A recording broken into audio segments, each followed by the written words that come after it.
Vivat Grendel! Welcome back to The Devil in Detail, the Grendel Reread podcast. I'm Eli. I'm Ben. This is, I think, episode 26.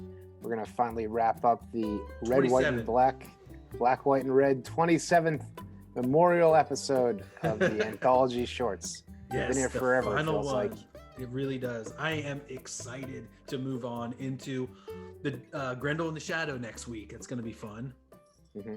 What a We've great got story. 3 amazing stories this week that all kind of round out the Hunter Rose tale. First, a tale by Dan Brereton about the Seaboard Massacre, and then 2 amazing tales about the end of Hunter Rose. One by Michael Zulli, one by Ashley Wood. Such great stories this week, Ben. You forgot the Matt Wagner one. I can't believe it. Oh God, that's right. And a short one by Matt Wagner, which is like all of the like bloody blows in this amazing, I almost feel like one of a kind style of Matt. It's like a little bit different than any other book it feels like he's ever done. It's also like the most intense artwork. Oh my God. In this saga so far. There's some really crazy parts of it. Before we get too far into it, why don't you tell me what you did this week? I did some more comic book publishing work. I met with Rocco Jerome, a friend of ours, about a grand design style project that's coming up. Tons of people have been working on it. Just probably 50 amazing artists through the cartoonist kayfabe community, including Ben and myself. I started on my drawing table back there, my Weapon Ech pages for Ben. Good on you. Good on ya. We did some great work around the house. I did so many dishes yesterday. You gotta love it. You gotta love it. You're truly domesticated. Things are good. I did some comics making. Talking to friends, podcasting. This is my second podcast of the day. I also spoke with our friend Rocco Jerome earlier this morning. Oh, you guys did a podcast? Yeah, we did that. We did the like image deep dive, oral history kind of thing. Nice. Yeah, I had lots of nice things to say about 90s image comics. I've been working on a new page for the comic strip that I do with my grandfather about his experience in the Korean War. That one's actually intended for Wizard 2. Oh, very nice. So it's being done with that in mind. But I think that once that happens, that's the 3rd page. I'm going to change over to a comic book style format and like probably drop the like the header that I've been using, because the first 3 issues or episodes or whatever have all been in different zines and magazines and projects. So I just want to give them the context that they need so that you can figure out what the hell it is instead of just some random page. Yeah. But then I think after that, I'm going to transition hopefully into a more comic style layout and approach. Like less grids, more just doing, whatever I have to do, I think. Nice. And that was it. I also had I got some comics, but they were books that were in storage for like the last 3.5 years, and so I was like, wow, I can't believe I haven't missed this or that or whatever it is. Bunch of all kinds of cool stuff, fantasy paperbacks, and my Fafford and the Grey Mouser books, and I've been itching to do some fantasy reading this week, so I wrapped up an audio book from this like classic fantasy series that I was into as a kid. Is that what you sent me the audio of? I sent you Hyperion by Dan Simmons, which I love. I have my copy of it right here. And then I sent you To Your Scattered Bodies Go, which is book 1 of Philip Jose Farmer's Riverworld series, which is a fantasy series about everyone who ever lived over the last 15,000 years gets reincarnated on this endless riverbank. And they have this like they're handcuffed to a like a lunch pail, and 3 times a day by the river, every mile there's this weird like mushroom that has these openings for your lunch pail, and you put the pail down and an electrical charge comes from the sky, and all the food and booze and weed that you want for that day is in your pail. And then Nice. Mark Twain and blah blah blah and all these different historical figures from different eras have to kind of figure out what the hell they're doing there. Wow, that is awesome.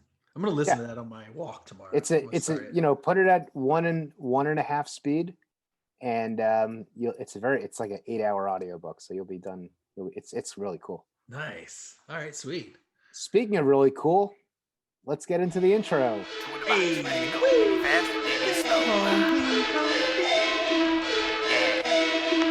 Yeah. Vivat Grendel. It's like the devil is my best friend. On the roads with the pen to the fork end, or till time end. Like Orion, Jupiter, my kin, bloodline private. We control the whole shit. The wolf won't beef, then we feast off the rip. Behold the devil in detail. Behold the devil in detail. All right, we're back. Another great theme song by Manus and Laserdisc. Big ups to those guys, as always. All right, so we are back into the final week of Red, White, and Black, and we have our first story by Dan Brereton. So what do you know about him, Ben? Well, I think that you might recall him from the X-Men trading card line from 1990. Oh, yeah. That's certainly where I saw his stuff for the first time. Oh, wow. I think that his big creator-owned book is called The Nocturnals, and he's known for this painting style. Oh, yeah. Did right?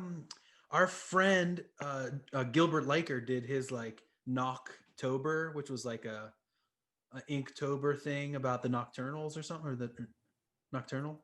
I don't even know who Gilbert Liker is, but that sounds fair enough. It's like a Monster Squad X-Men horror themed detective thing. It looks Awesome. like, I think something. That's what it looks like. And then he's also he's known in like DC circles for doing this mini series called Giant Killer. Oh, Was it an Elseworlds book? It's like a book that it's like a creator-owned book that DC put out. Oh, so I don't know what the deal is in terms of ownership, but it's kind of like a kaiju Hellboy thing. It has like Japanese characters on the cover, and I think that the character, he looks kind of like Hellboy but with like a scorpion tail, and he fights kaiju. Whoa. Did he do that Elseworlds Tale too, where it was like, I think it took place in like the 1950s, and like Robin had this like super cool jacket and stuff. Yeah, I think that sounds right. I mean, the main thing that I think of, and you'll see it in this story, is that he kind of gives everybody these like Jack Nicholson eyebrows. Yeah.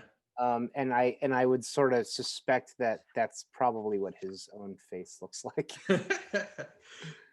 This is a beautiful story. Honestly, Yeah. It's so cool. It's the juxtaposition of like two narratives kind of going along at once. Mm-hmm. It just starts off here. On May 3rd occurred the infamous, flamboyant precision slayings of 23 East Coast crime bosses that soon came to be collectively known as the Seaboard Massacre, of which we knew from Devil by the Deed, and it's like the big one fell swoop Grendel takeover of the East Coast. It's so interesting that this story and a few others in the anthology tales are like rooted directly into Devil by the Deed. Mm-hmm. And many of them are just kind of like, hey, let's do some Grendeling with Stan Sakai, like do some stalking or whatever. But then, like this one, the Bernie Jean one, there's a few others where it's all like the ones today, right? Where they literally, this story takes place between two captions on the same page. It's with kind of Devil like, by the Deed. well, it's kind of like too in Devil by the Deed. Remember when they talk about the Seaboard Massacre? There's that like circle, Just the and this is roulette kind of wheel. just like going around the roulette wheel, Yeah. telling you each little corner who Yeah, it and it was is. funny that some of them are like it's like, oh, the first two like match up perfectly with that, and then it kind of bounces around. So the story begins with a caption that's not this is really interesting that it's not word for word from Devil by the Deed. It's slightly altered. There's like an extra phrase, and it ends with like the next caption on that page. Also, the last page heads off with that, and so it was sort of interesting for you to think like, obviously, like Matt's writing both of those documents. There is 15 years between them. True. He obviously has Devil by the Deed on his desk when he's writing it. So like the choice to alter the wording slightly is really interesting because it sort of lends itself to like fluidity and perhaps different drafts of Christine's manuscript, Right. or this whole like unreliable narrator kind of thing. Oh yeah. You know? And I think just Matt's personal drive to continue to grow and change.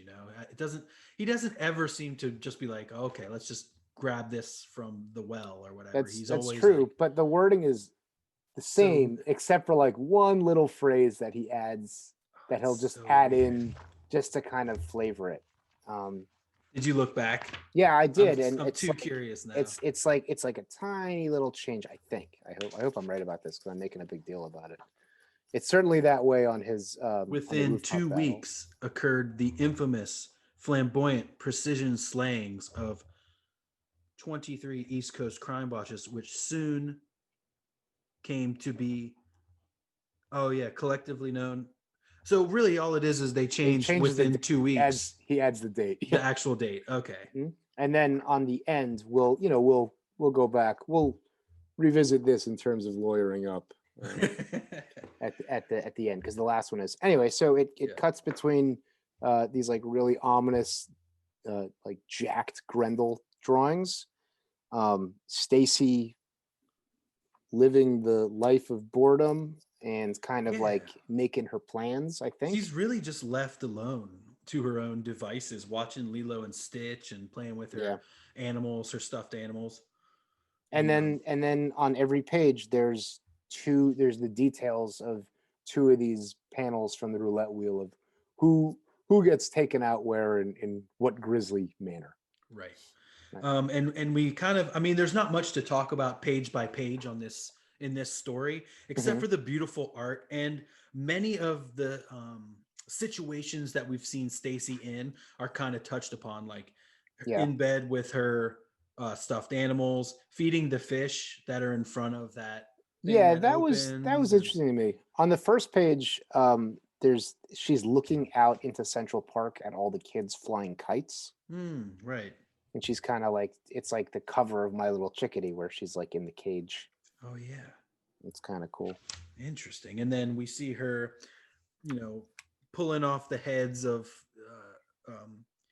what are they called? Like soldier, like a toy soldier. Toys, right? Yeah, that's a little strange. Yeah. That's like a very like Hunter Rose. That's like when you go to like Ethio Schwartz or in like the Macaulay Culkin movie when they go to the toy store and they don't have like Nintendo and action figures. They have like toy soldiers and teddy bears and Jack in the Box. Like like believe me, no kid in the 90s wants this. No. Did you think? No, I didn't think she was feeding the fish. I think something is going on with the fish here. Like she is pouring a wine glass in. Yeah, because it's wine. I think she might be fucking with the fish. Oh.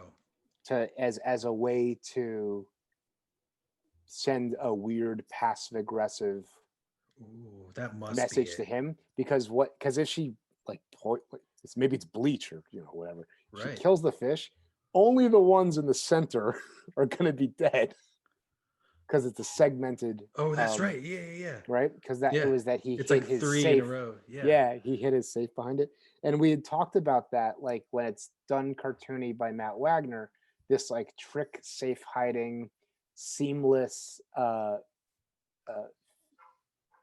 aquarium, you can't see any of the seams because it's a cartoon. But here you also can't see them. So I'm kind of curious, like, Is this the same? I just tank? like the whole, like that whole like conceit and device it's like creative but also very strange. Yeah. Because like, I mean, Like it works in a comic book, but if you're trying to like, reality, like realistically envision, like how does this work? It's like, right. Well, the thing is, if it was a full fish tank, you wouldn't be able to move it. But if it's a third of a fish tank, right. Isn't there like one where he's like holding it like a baby, like in his hand, it's like leaned up against It's something like his that. shoulder, or like Yeah. she moves it, like it's not very You're like, heavy. how is this even real? Like really full of water, but So we should ask Matt, why is she feeding the fish with a With wine wine. goblet? and you can see there's kind of like a reddish kind of hue where it seems to be going in, so it must be something different to like mess with the fish. And then she's got like a rose and she's pulling out the petals. He loves me, he loves me not.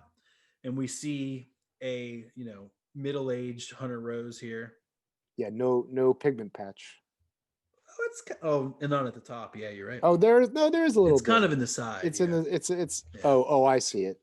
Who does he look like? He looks like Billy Zane or something. Like Billy Zane. Ooh, who is that 90s actor? Who was in that movie Top Secret? Top Secret.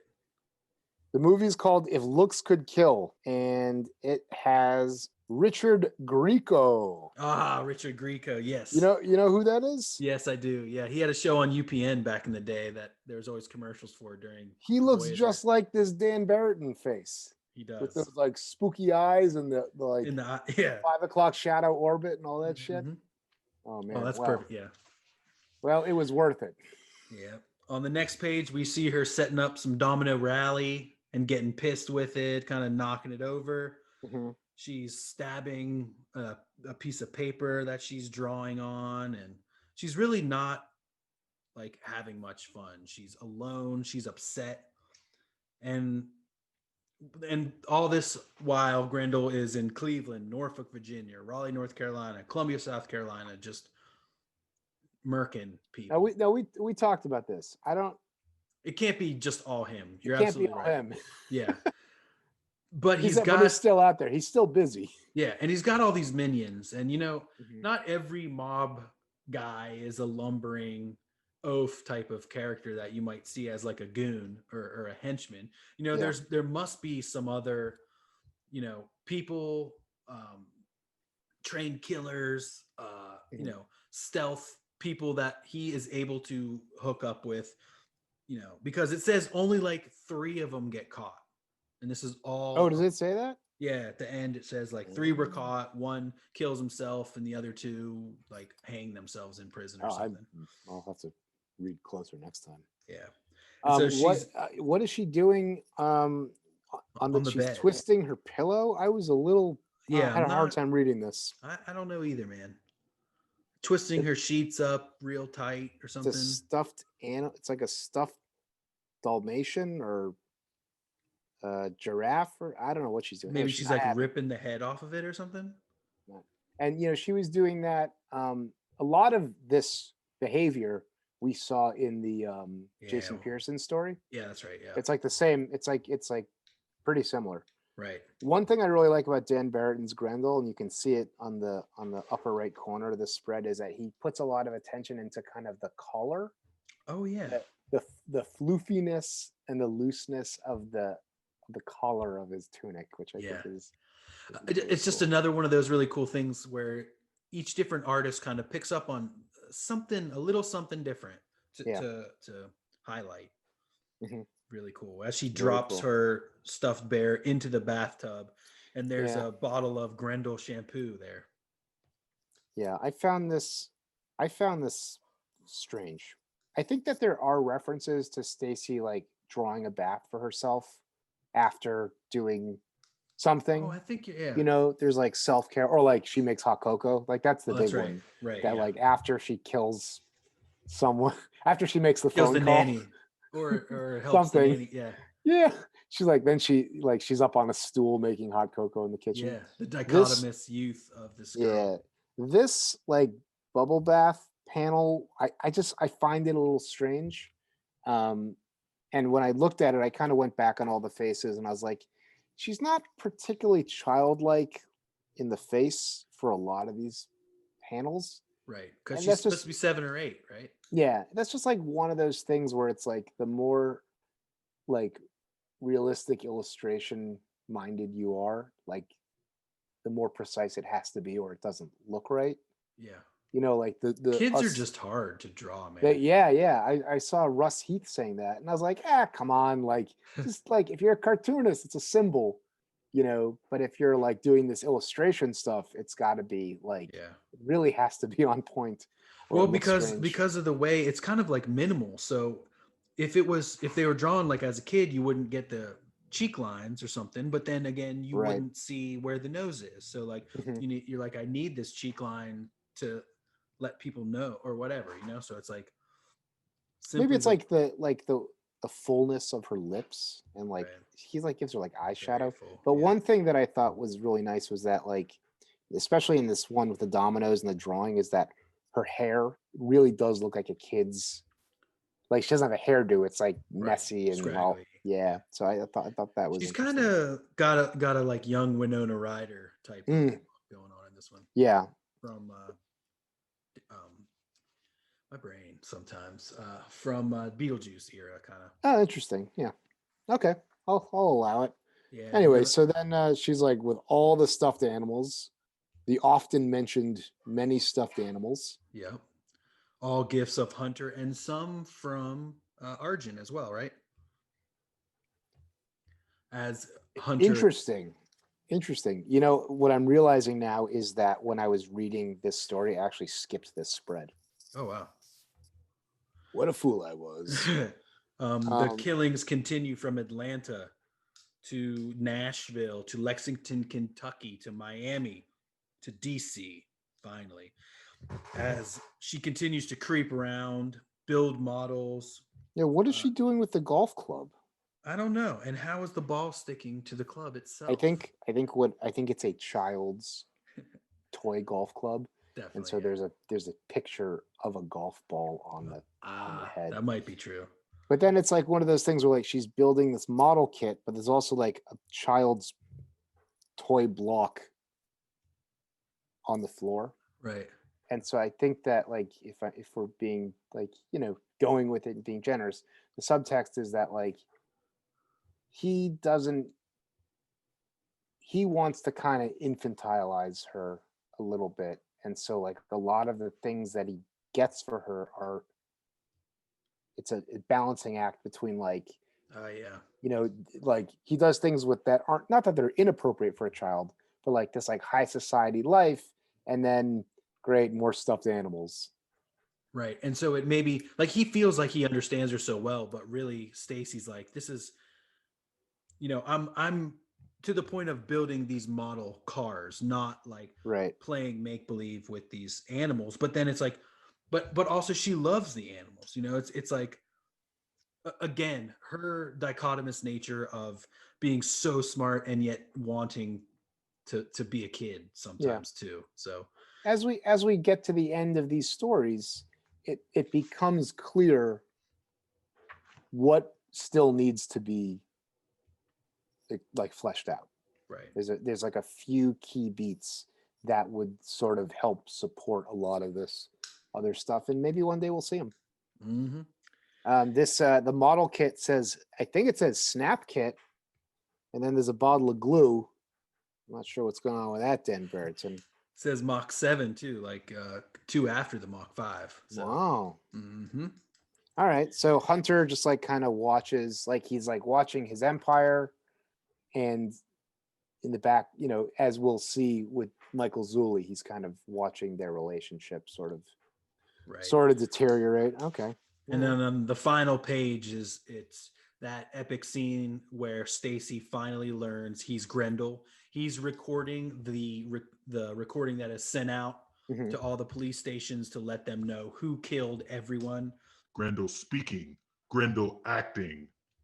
The word of Grendel is as austere as death itself. None can deny it. None can escape it. When Grendel calls, all must listen. What? Pretty cool. Yeah, that was pretty cool. What is And- going on with my computer? Weapon. Austere means severe. Yeah. That's what I was trying to. I was distracted. I asked my wife what it meant. She didn't know. Uh, Anyway, okay, so she's watching, like, huddled up yeah, she and can scared. hear- This is probably her best acting. I mean, the acting throughout is really good, but this is probably the best, kind of like most childlike thing. Absolutely. You were saying in here it says that 2 guys got caught and hung themselves? No, let's see. Oh, is that later? Of those few assassins, this is the page right before the final where she's sleeping. Of those few Oh, right, assassins who right. were captured in the commission of their crimes, one was eventually killed while in custody, and the other 2 took their own lives before being fully apprehended. All right, so they took the cyanide pill. Yeah. Okay, cool. Let me, just to be a lunatic, let me compare the text. So Right, that's the the killing. Brereton reads, within hours of the last of the killings, police everywhere received word via Grendel himself, claiming credit, tribute, and command. And in Devil by the Deed, it says, within hours of these last killings, police everywhere received word via untraceable lines from Grendel himself, who claimed credit, tribute, and command.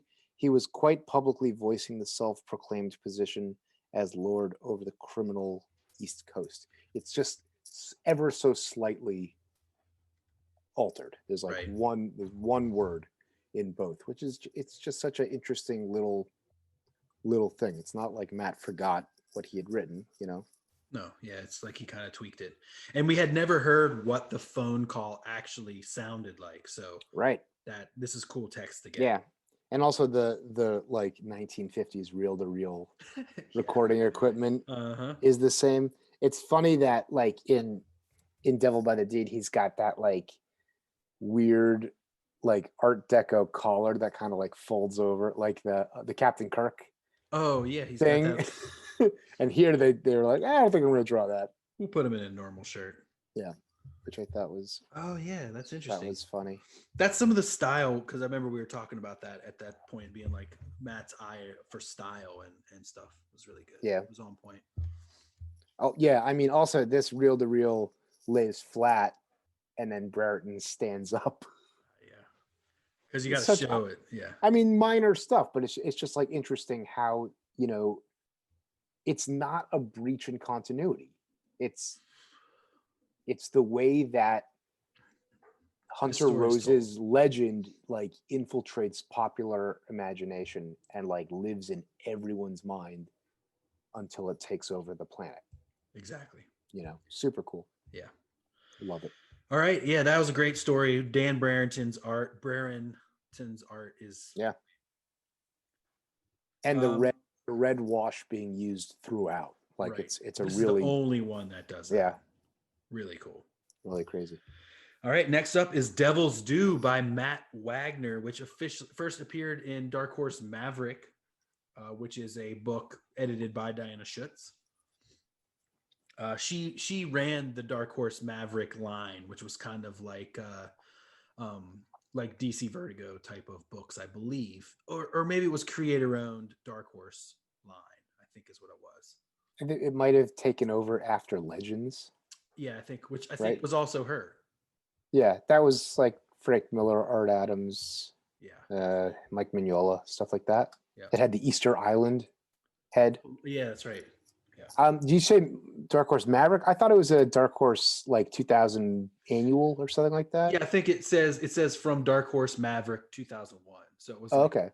a Dark Horse Maverick annual. Oh, the annual from the line. right. Okay, I gotcha. Right. Cool. Yeah, and you were saying that this story is sort of done in a like a one-off Matt Wagner style. Yeah, like super there's no graphic. other style or time, especially here on the second page. As we get in, I mean, we can see that it's the final battle between Grendel and Argent. Mhm. They're on the top of the what was it? The Masonic Knights Temple. of Masonic. Yeah. Yeah, the Knights of Columbus meeting hall. Yeah.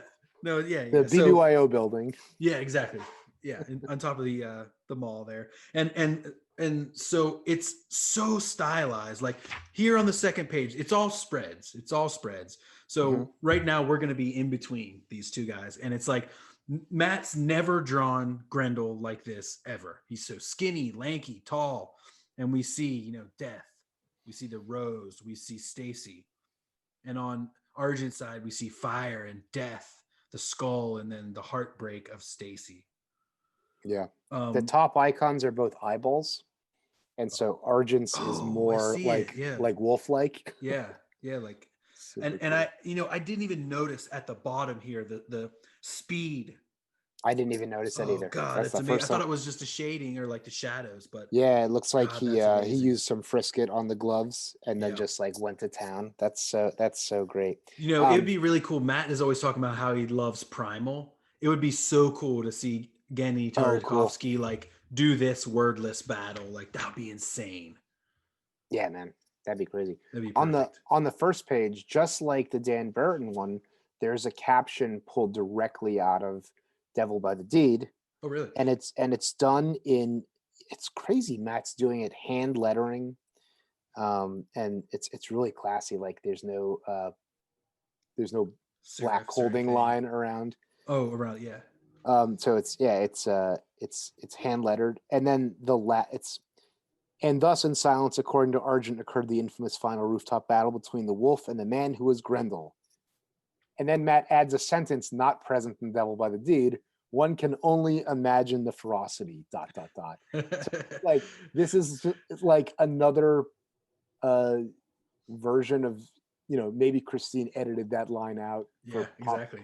It's like, oh man, really, really interesting. Cool. And it like draws you in too. And then, gosh, we talked about these two pages, and then the next spread is, man, non-traditional layout, just like a spread with like a splash at the top and then a line of action, and man, really it's funny. The big image actually is very close to like final form Wagner style in a lot of different places, especially the parts of Argent's face and Grendel's hands and stuff like that. But then like the rest of it's just wiling out. When I saw this horizontal, look at the other panels are in the shape of like a Thor's hammer. There's like that. There's like a strip of 8 little panels, and then they kind of run into like this vertical slash thing. These are like the little panel sequences that he would break out in Batman Grendel. Yeah, that's right. Mm-hmm. And then with a furious slash, Grendel slashes Argent, and then on the next page we see the claws, and Argent lays a massive like gash through Grendel's chest, and he is just dripping, and the ferocity continues as the mask is ripped. And here looks like when the stab to Argent's back happens on the second page. Yeah. It's you just said it, and Matt inserted that line. One can only imagine the ferocity. Yeah. And as I read this, I was like, this is like the most intense action that we've like. It's all been coming down to this. Yeah. What did you think about this like kind of POV of the claws panel in the upper left? Like that's Argent. It's looking his at his own claws. Well, I feel like, see how it's dripping. I feel like that's him being like his hands full of blood or something from his own chest that Grendel just like, he just electrically sliced a huge slice across his chest. And so then that's his hands being like full of blood and then furiously slashing. Yeah. There's a few panels. I mean, every panel is insane. The one at the bottom that's like in the lightning bolt shape. Mm-hmm. Yeah. Like the dry brush, high contrast lighting is it's like so intense, and like, Matt's ability to control that is wild. There's another one here that for some reason, it's the one where he's like kind of like this, and you can see his teeth coming through the mask. Yeah. Oh yeah. Top. That top. yeah, Or for in the some middle reason, there. Yeah. yeah, it took me a moment to sort of decode what I was looking at because the light coming off the fork is so intense. I Right. think. Man, Oh, yeah, man. every one of these is just like more wild than the last. So much action. Mhm. Argent. The Yeah. howling. This is mouth Perspective on organ. the teeth, man. Yeah, It's not easy. it's crazy, And then crazy the stuff. final page, we see them both bloodied and dashed, crawling away from each other. And Grendel peels off his mask and breathes a sign of relief at knowing it's finally over. And they both, no, I guess it's just Argent who's voicing the idea of Yeah, Rose. that's what no holding lines on the Can text will get you. happen. You know, Yeah. and that happens a few times in the story. As you know, it's a design choice that requires your eye to be a little bit more engaged with the artwork than it would normally have to be. Right. And every page is a little bit like that. So you mentioned like this kind of like sigh of relief profile shot. Right. The one that matches it is Argent's shock of realization, I think. Like, Holy shit, shit. it's you. And so I think that, you know, we had talked a lot about who knows what because of pheromones and senses of smell and stuff like that. Yeah. And it appears here that he didn't He know. didn't even know. I love this in the center tier. The panel border is this wavy line. Yeah, it's It's jagged. really, really cool. So cool. Matt just again, and it's so cool that this story perfectly goes into the next one without missing a beat. Yeah. It's like immediately follows. And the only red is in the Grendel logo on the first page, and in the rose in the last panel. Like Argent realizing it's you, Rose, Hunter It's Rose. you, Rose, yeah. Man. So cool. And the sun rises. It's super like Art Deco. It's like an Ayn Rand yeah. cover. Book cover, yeah. Yeah. Awesome. Really cool. Good job, that Matt. was, yeah. All right, Michael Zulli, tell us the Wow. tale. Well, just an amazing artist who I came to a very long time ago through his work on Teenage Mutant Ninja Turtles, those amazing Turtles books that he envisioned the Turtles as these giant, very turtle-esque lumbering ninjas. A book that when I first got it as a child, it was like, I have no idea what's going on here. My brain can barely decipher the images. It was just amazing. I loved it. And it was one of those books that I finally grew into. And then I kept reading about his Puma Blues. I kept seeing it, and all, you know, Mirage people were always talking about it. And so I finally got it recently. It was published by Aardvark Vanheim. He originally brought his work to Dave Sim at a Comic-Con, and Dave Sim saw it and was like, oh, okay, I'm down with that. Mm-hmm. And so Puma Blues is an amazing, I think it's an amazing, visionary, one-of-a-kind book about forestry, flying manta rays in the Maine woods. I think that's what it's about. Right. I mean, yeah, it's like very, yeah. It doesn't come out and tell you what's exactly happening. It's about aliens in the end. Is it about aliens in the end? Oh yeah, there's extraterrestrials. I mean, it's a dystopian ecology meditation on politics and war and stuff like that. Yeah. Dover Press did a hardcover reprint maybe in the last 6 years ago. Oh, yeah, it's so awesome. Great. I have the Mirage also did a collection that I have the first trade of, I believe. Yeah. Oh, cool. Yeah, it's not it's one of those books that. No, that makes sense. It's one of those books that's like not super tough or expensive to find because,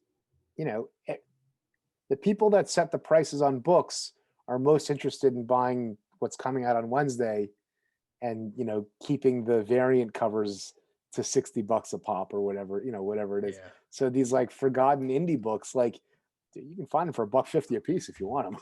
I know, yeah, and especially with my comic shop, it's a lot Yeah. easier to find them. Yeah, I have a pending order. I don't even want to talk about it. I know if I talk about it, I'll jinx it. But it's like I cannot believe what I'm trying to get there. It's nothing Okay. special. Okay, all right. Just $2 commandees, no big deal. Oh my god. Yeah, it's wild. Cool. But all right, so yeah, Devil's yes. Eulogy. Here we are. Devil's Eulogy. Oh, let's not forget his Sandman: The Wake. Oh, that's right. And his Last Temptation of Alice Cooper, or whatever it's called. Oh, I haven't read that. You don't know that? Uh-uh. That's his Alice Cooper comic that he did with Neil Gaiman. Oh, awesome. And It's Alice Cooper was involved? He wrote or something? Yeah, I think like Dave McKean does covers. It's like I think it's a Marvel epic book. Wow. I have one or two issues somewhere. It is way better than any Alice Cooper comic book should be. He actually did a 2-issue run on Spider-Man as well. Michael Zulli did. I read it on Marvel Unlimited. Interesting. Yeah.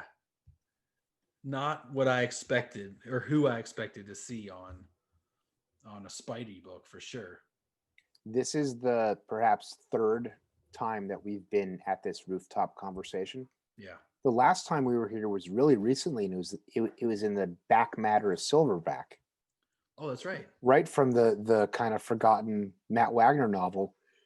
And the key thing that we pulled out of that was that Hunter Rose found the greatest connection of all in nihilism. That philosophically, that it was really nothing mattered.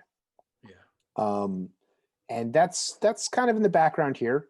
But I think another thing that's going on here is that Hunter is dying, and not everything that he says makes total sense.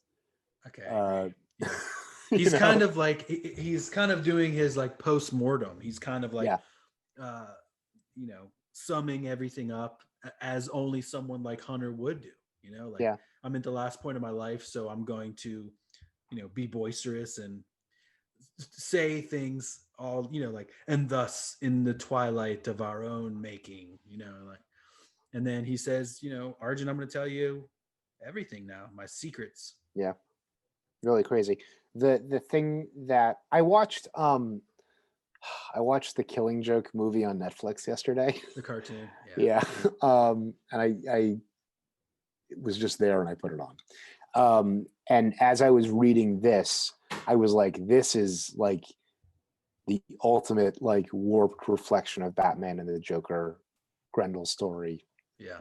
That you can imagine, where it's just like, it's almost like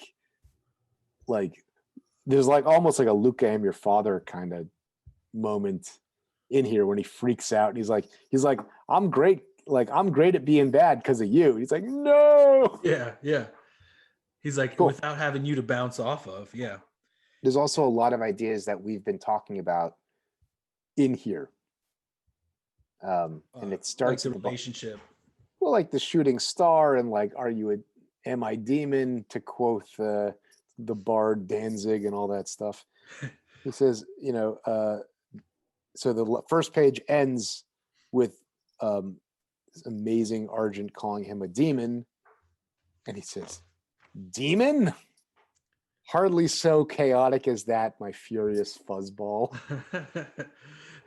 And then he talks about the nature of power and will and talent and capacity, and that, all the major players in this story, in the love triangle, are sort of like blessed receptacles of talent and potential.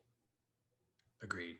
And they all kind of have this the same kind of arc of like the power, like you said, the potential unrealized, something being taken away as it could have been at its peak, a lost love they both feel, died maybe in front of them, Joe Costa and Wind in the Leaves, like they both lost something that means everything to them at the start of their battle. Yeah. And then the way he's speaking is sort of the first time that we've it must be the style of, Matt said, well, I can't write those books because who could write that well? But this is sort of the closest that we'll get to seeing him, Yeah, like in doing full that. prose. Yeah. Life is so frivolous in its random deposits of potency. Some over-indigent lover, life leaves its messy loads in the dark, and only you can clean up the mess. Oh my God. Oh, Jesus man. Christ. The layout here is, the first page is just kind of like a 4 horizontal even beat. And then the Zappa kind of different pages have more Zappa. This one has a lot of really cool stuff because these tiny panels, but also like the stuff that kind of bleeds off the page. Like this very first panel of his pinky finger Yeah, it's really bleeds interesting. off, and it sort of has this like cinematic, like kind of like quick cut to it. Back and forth, yeah, as it drips. Mm-hmm. On the next page, Grendel's he's asking him, like, in the 700 years of your existence, I can readily assume that you have killed far more than I, stubborn brute. Like, so how does Grendel even get that history of Argent too? Like, he's somehow researched. I think, well, in previous tellings of this story, Oh, they're going back. Argent opens up by saying, I am a 300-year-old Algonquin Oh, you're right. shaman. But I think it's also, Several hundred. it's all right. It's also fair to assume that Argent had done rare, I think Christine mentions this, that he does rare public interviews, and that there is a little bit known about him, and that's why he's like accepted in New York City. Like, people aren't like, why is there a werewolf? Like, oh, it's Argent. He's a 300-year-old Algonquin shaman. It's okay. Well, also what we don't see in this story, though, that we've seen previous times, is that he does tell him his history during this conversation. Right. Like, that's issue 2 of the Comico Grendel or whatever. Right. Remember? So, but is this, but the thing is, like, that conversation could very well take place just before this story. Yeah, that's what I was thinking. Opens up. Yeah. Like, that was one side of the conversation, and then this is the other. Mm-hmm. Can I compliment this drawing on the previous page? The last one in the third tier. It's kind of a slight low angle as the blood. It's a profile of Argent. Yeah, it's like dripping from his chin. You are a marvel of unfettered might. I found this drawing of Argent to be magnificent. Wow. It reminded me a lot of Tim Curry in that legend makeup. Right. But it also, like, we were kind of complaining about, like, sometimes Argent has like the texture of his hair is like kind of weird, like it was kind of like jerry curled a few times, and like here it like makes total sense, like how the mane works, and right, like the forelock and the eyebrows and stuff like that. And wonderful. Michael Zulli uses so many lines, but none of them are wasted. Do you know? Mm-hmm. Everyone is specific and has a purpose, and I mean there's definitely times where he's sort of tapping into like a Barry Smith sort of style, especially here, like on the hatching on the shoulder muscles and stuff like that. Yeah. Anyway, not to derail too much. No. Yeah, and well, then, on the next page where we were, he says, "You growl with remorse while I laugh with the disdain." And Argent's like, "We are nothing alike." But then Grendel's like, "When I came to accept the reality of myself, I became forever free of the trappings of outcome. I have everything the world can offer and fear nothing for losing it. You have nothing but your own pain and fear and loss of even that." And Argent listens to that, and he knows it's true. Like, you can see it. You can see it in the face. Another very Ridley Scott kind of face. Also, when he's got the disdain, it's the one sound effect as he flicks the blood away. Oh yeah. Oh man. I hadn't even known. And then you can also see that as he's as he's losing blood, there's not quite drunken circles around him, but kind of like blackout circles all around his head. Oh yeah, like he's I kind of had, starting to see stars or something. I hadn't even seen that. Yeah, very, very cool. Okay, Yeah, cool. yeah. This is the layout on this page Oof. with the eyeball and the moon God, is it's incredible. beautiful. Yeah, wonderful rhythm. Um, He my- looks up, it's a high angle shot. He's looking straight up into the sky. Yeah. Like my power Just was read absolute. it. Yeah. Just read the whole thing. Yeah, just read it. Like this All is right. what it Decent is. Stuff. Yeah, we got to keep it going. So, life rewards only those who want it to, and that, my braying beast, is the true secret of power, found only in the marriage of capacity and desire, and thus empowered find themselves divorced of such pitiful notions as morality and faith. My power was absolute because I wanted it so. What the world couldn't or wouldn't give me, I took. What challenges it failed to provide, I devised. What thrills it denied, to me, I conceived. I have wanted this world far more than it ever wanted me. Everything is my own fault, and I love it so, all because I wanted it. Wow. Fuck.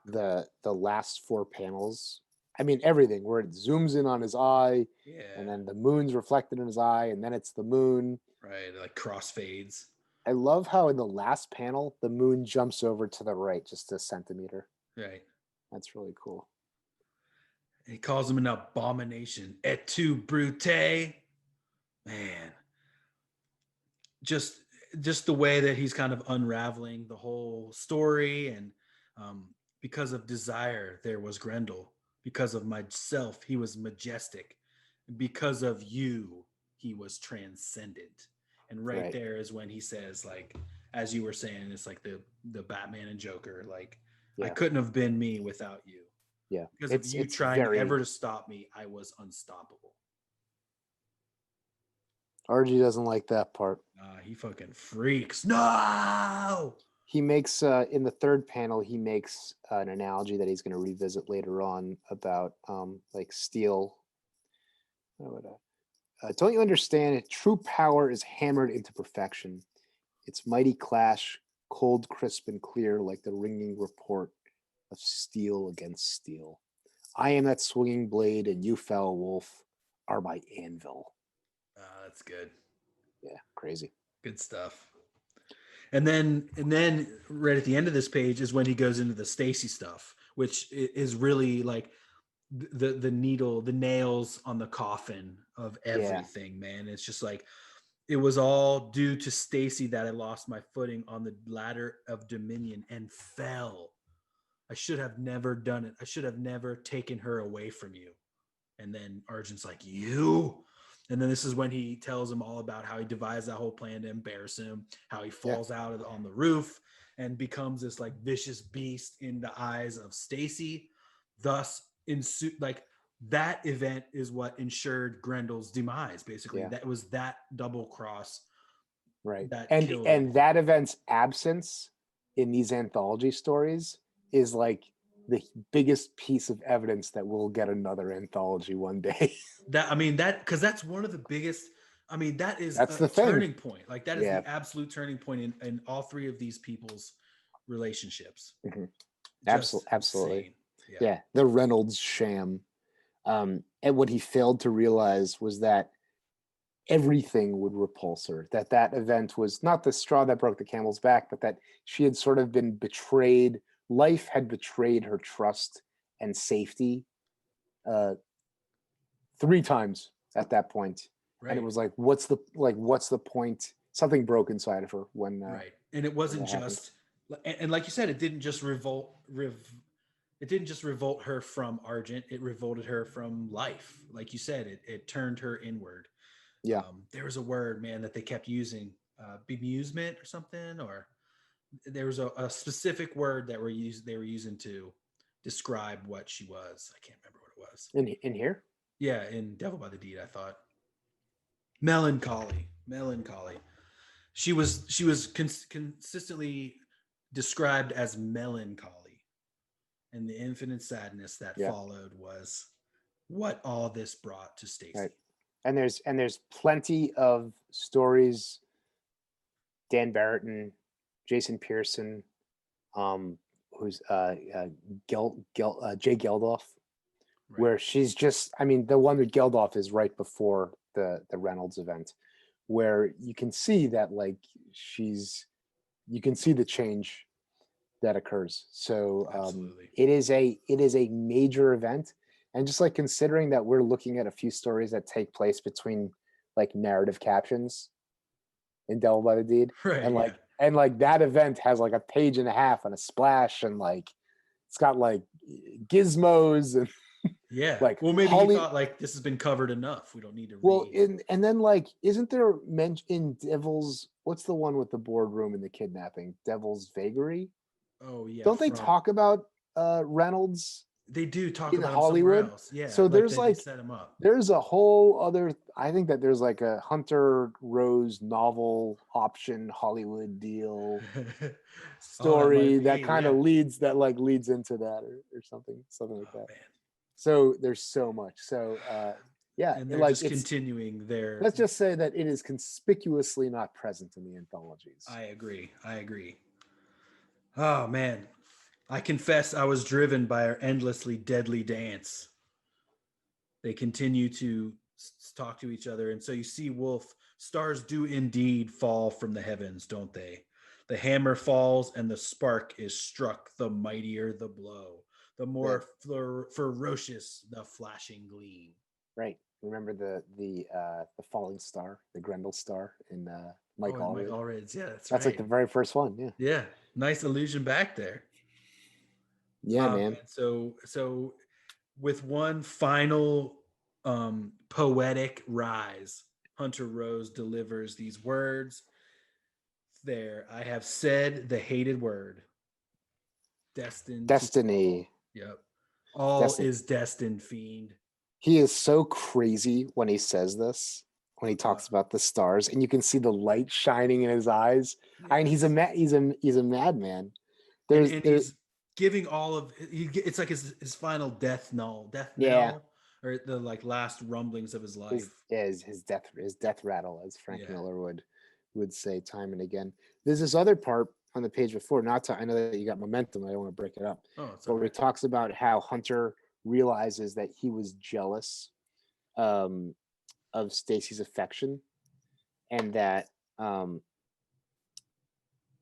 he thought that Argent didn't really care about Stacy, that it was just like, oh, if I can get validation from this little girl, then I'll feel good and I don't really care about her.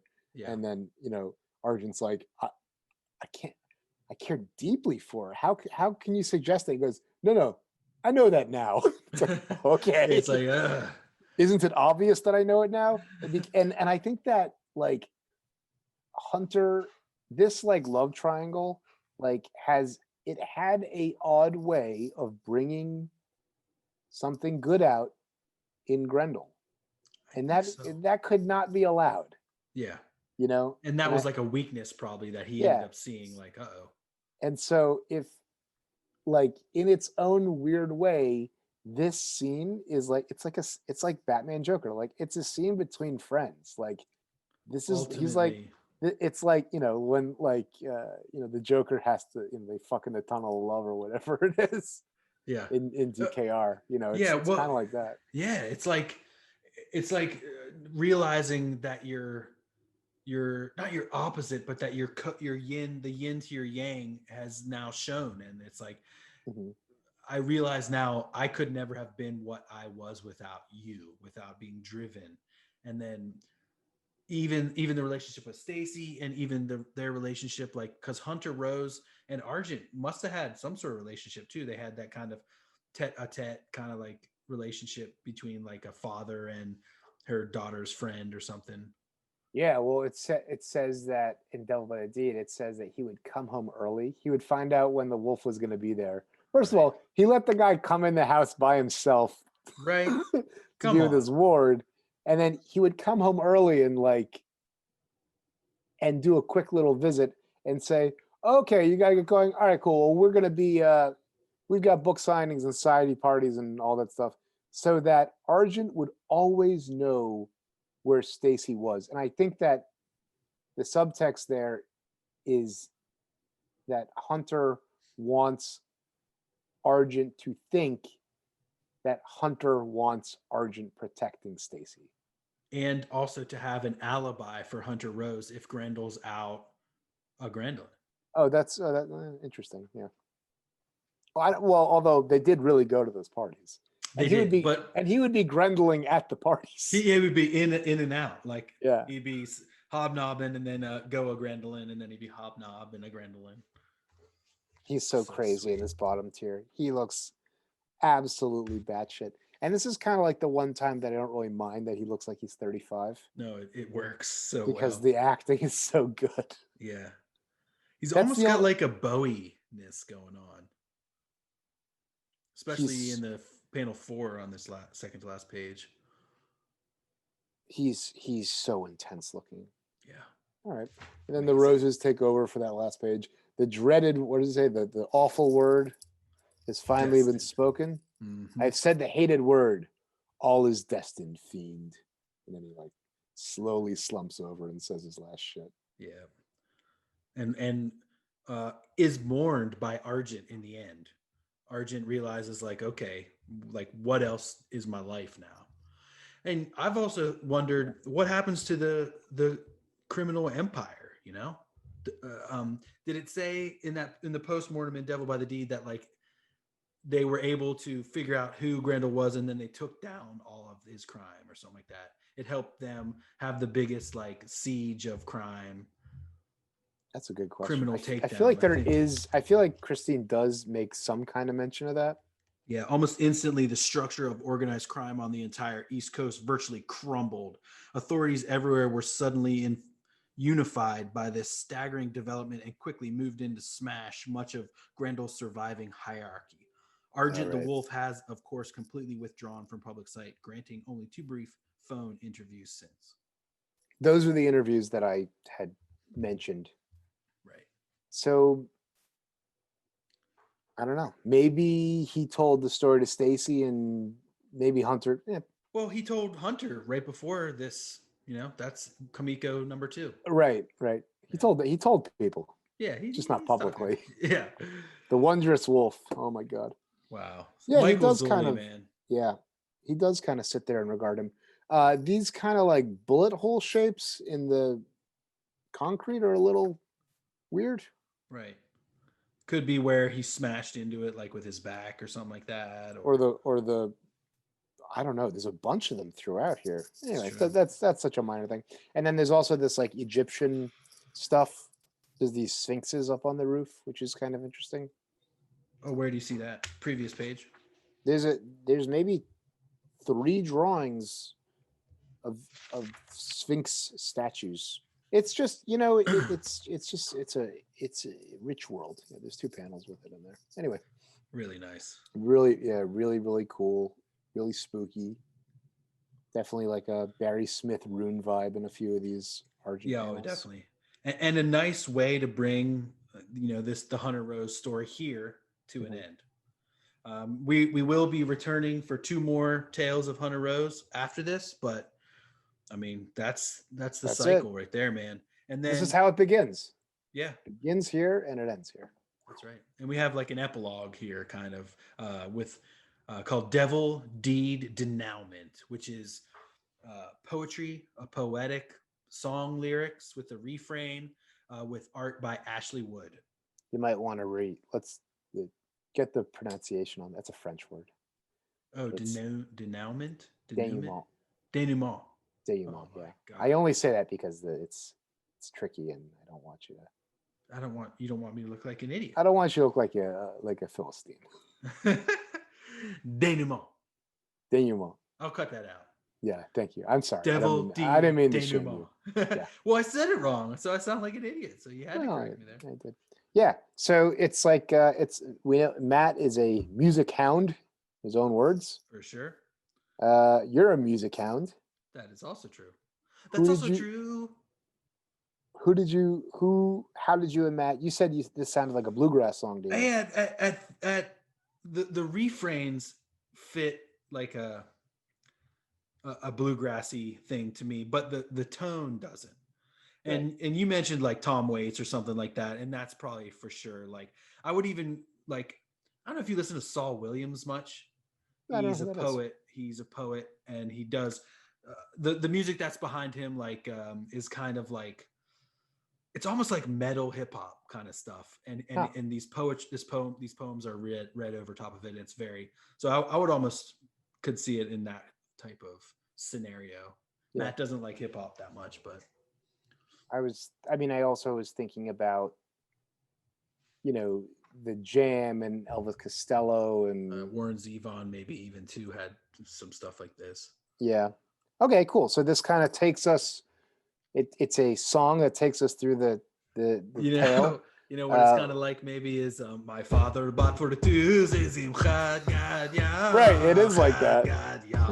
Then came the devil that bit the wolf, So it's kind of I know all about that because in my wife's family, they do the whole thing, Beavreet, and my wife does all the sound effects for every single one. Yeah. And you have to do each one with only one breath, right? It's an intense Seder at my father-in-law's house. Ooh. It is a Maxwell House Haggadah, full on. Nice. My family actually created our own Haggadah. Oh, that's very nice. Made of a few different things. Yeah. That's very nice. So how do you want to go through this? You want to just read first them? We should need to make an appeal for David Browers to set this to music and perform it. He was in a band called Devil by Deed or something. Devil by the Deed. Yeah. And Ashley Wood is a pretty amazing artist. Yeah. I have one of his books, Swallow, here, which is kind of like an art collection of a bunch of different people. Jeremy, Ashley Wood, James Jean, Kent Williams, Jim Afood, Paul Pope, Teddy Christensen. So there's some known Teddy people in this. Yeah, exactly. And Jim Afood. And so it's got some cool stuff in here, from different people. It's like an art book. I guess I originally came to Ashley Wood through Tank Girl. He did a Tank Girl run, The Oneness, I believe it was called. His robot toys are so awesome. I don't know if you've seen those. They're like sculptures. He's Australian, I believe. Oh, I don't know. I don't know. Yeah, he's one of these guys who it's just like magic. Yeah. It's like the guy, it's like his hand can do no wrong. In these strokes in anyone else's hand, it's not necessarily successful. But it's just, what people talk about? Like the Marvel heads, he did a Ghost Rider 2099 run. That was his book. Ashley Wood? Yeah. Oh, it's bananas apparently. Yeah. Oh my God. It's super sick. I want to see that. Yeah, it's just like cyberpunk lunacy. Oh, all right, yeah, let's go off of these. Yeah, cool. So first of all, the opening of this is just like the opening of Andrew Lloyd Webber's Joseph musical. Oh yeah. Not so very long, way back, many centuries. Not so very long ago, back when it all began, there stood a most exceptional yet borderline young man. Alone and undirected, he longed to strike and shine, till something took hold of his fertile, ripe young mind. Because the devil don't care what you need or want. It's let's do these refrains together, like a drinking song. All right, because the devil don't care what you need or want. It's only devil date and denouement. Denouement. Okay. Nice. So it's like a drinking shanty. All right. Look at this. Look at this Foxy Jocasta with her switchblade. Yeah, and she's got like a Rachel. She's got a updated haircut. Mm-hmm. Beautiful. His world was soon surrendered to a woman sharp and dark. Her appetites consumed him while her passions fired his spark. And when she died, he never knew the bitter seed she'd sown. His grief was overwhelming, but his soul was not his own. See, the devil don't care what you need or want. It's only devil, deed, and denouement. Very nice. Look at the great screen tone on her ass. Oh wow! Great job, Ashley Wood. And then Ashley also does a lot of women drawings and paintings. Many, yeah. And then there's in every panel there's a little in every page is a little inset of like a rose stem and its thorns. Oh yeah. So that's kind of this is classy stuff. But when I was reading it, I was reminded of the Phil Noto story that we wrapped up last week with. Right. Because the format is basically the same, and yet like this is infinitely better Infinitely. than that. It's not Although overbearing or anything. it's just it looks like the thing is like it looks like they took perhaps similar, I don't think similar amounts of time, but like one of these guys gave a shit and the other one is Phil Noto. Oh my All right, cool. Yeah. So this next one is about his like it was all too easy to become New York Times literati. Yeah. Then soon emerged a different life, one of wealth and fame. The hunter rose and set his sights on vain and vapid game. They fawned on him and ate his words. Such sport was much too plain. None of them quite realized what lay hidden in his cane. But the devil don't care what you need or want. He's into devil deed and denouement. Oh, so they change a little bit of the wording in Right. that refrain every time. Oh, Yeah. okay. I see. Yeah, so all these like New York Times society people just like fawn all over him. Okay. Too easy for him. But then he had a different life, and we get this amazing. God, this is so cool. This Grendel. This is great. It's almost got like a Max vibe, the way the chin comes off the. Yeah. But And the gray is really interesting. How he's and like the white in the red, dude. That's what got me, man. Yeah. The Times Square shit. Yeah. Another self so dark and true, another game to win, angel of death slithering through. This one kind of sounds like Jim Morrison or something like that. Yeah. The avenues of Slytherin. Slytherin. Yeah. The avenues of sin, mercy they cry everyone, but he's got none of that. Shit. Left a trail of blood and tears, to king of hell he sat. If the devil don't care what you need or want, it's just devil, deed, and denouement. Wow. Yeah, the subtlety of that last refrain changing every time it really takes you through. It works a lot better when you realize that. Yeah. This Argent too is fantastic. Yeah. The eyes are really spooky. Yeah. It's interesting. It's not quite wolf-like enough for me, but it's certainly monstrous. And the grit and texture and splatter and the grays, and it's really brutal. I wish that maybe the ears and claws were a little bit more pronounced. Yeah, we don't really get them at all. But the eyes are so scary, man. Yeah. Let's not forget the Howlin Wolf, his plaything and his bane, the one ugly challenge to his vast and brutal reign. The beast could tear and tatter, growl and grapple, rip and rend, but its fearsome reputation was just fodder in the end. Ooh, because he destroyed his reputation. Yeah. And it's such an important, it's never dealt with directly. It's really more than one story, how that went down. Yeah. And so I think it needs told. We'll have to put the screws to Matt on what exactly on there. Well, the devil don't care what you need or want. He's only devil deed and denouement. Wow. Great. Love this image on the next page too. This will be our album art. Cycle came full circle. Alas, again, captured his heart, blackened, hard and brittle. It still trembled from the start. To him he seemed a little angel. So fetching, fair and coy, made the man inside the fiend recall his days as just a boy. Still, the devil don't care what you need or want. It's all devil, deed, and denouement. I love how the devil ears on Grendel are like a cast shadow, like they're in the gray. Yeah. So this is very King of Pop. Ooh. Yes. It really touches on that a little bit. That it was like there was a seed of good. There was the need for it said Jocasta planted this seed, and like he hadn't had any, like when she died, he's like, oh, the world is trash. And then this other person like kind of restored a little bit of hope in that. But then she's the one who takes him out.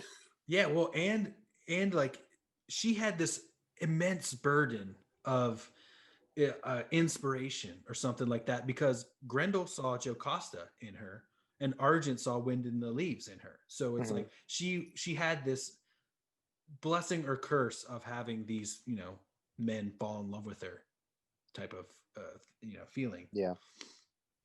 This last one is wild, because all the complaints I had about the first Argent are now resolved. Yeah. And then also Stacy has like, time has passed. Right? Because she's like 5 or 6 in this one where she's got the red hair, and she's like 8 or 9 or 11 or whatever in this one, and it looks like a drawing from Craig Thompson's Blankets almost. Oh yeah, it does. The eyes and stuff. Ahead loomed only tragedy, bloodshed, treason, and pain. The child devised a cunning trap to end this horrid game. He never once suspected such a ruse could douse his flame. By fear and force, he'd always ruled, and died so just the same. When the devil don't care what you need or want, there's only devil deed and denouement. Ooh, look at the blood splatter on the Grendel mask. So good. Yeah, very cool. Dang, I want to make a sticker of that. And then the final one is the first time and the only time in this entire omnibus that we see the future, that we see what's ahead. But this trail... No. No. The climax of Behold the Devil also includes trailers for coming attractions. I guess that's true, yeah. But this trail's not at an ending. Fact, it's only just begun. So many tales of rage and death lie waiting yet to come.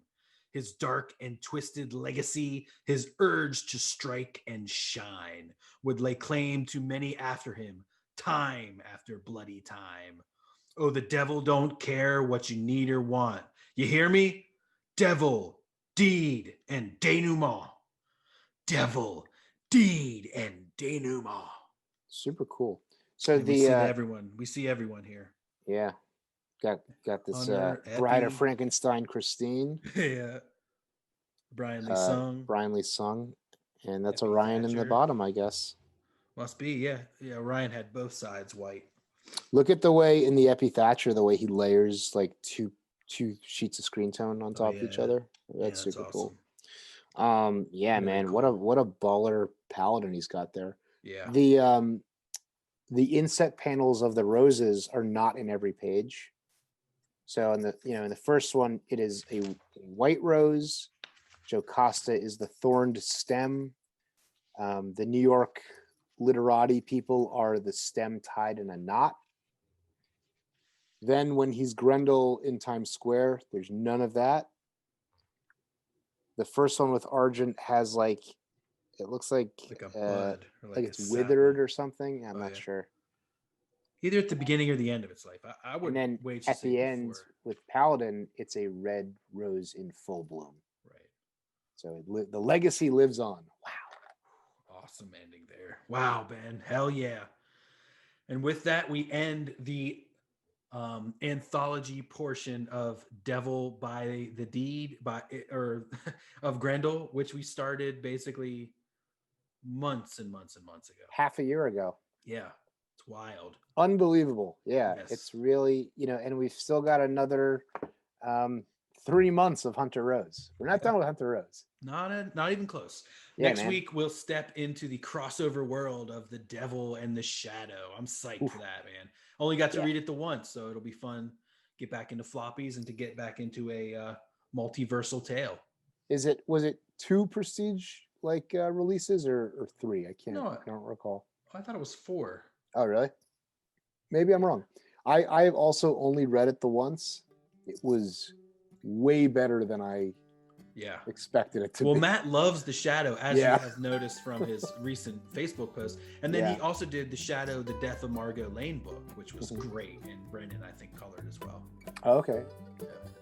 There's always more. There's always more to read. There's always more.